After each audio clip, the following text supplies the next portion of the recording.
నేర్చుకుందాము. కాపరి లేని గొర్రెల వలె ఉన్న జన సమూహమును చూచి ఆ కరుణామయుని కడుపు తరుక్కుని పోయింది.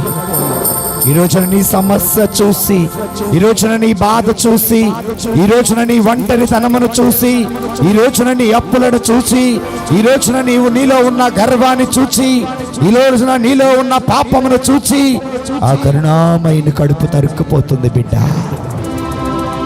ఆ కరుణామయుడు బాధపడుతున్నాడు. ఆ కరుణామయుడు ప్రేమగా నీ కోసం ఎదురు చూస్తున్నాడు బిడ్డ. ఆ ప్రభు దగ్గరికి నీవు రాలేవా?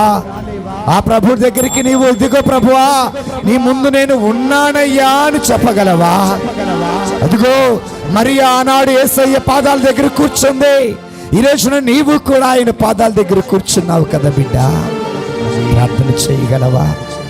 మత్తయి శుభవార్త 7వ అధ్యాయం 7వ వచనంలో యేసు ప్రభు వారు పలికిన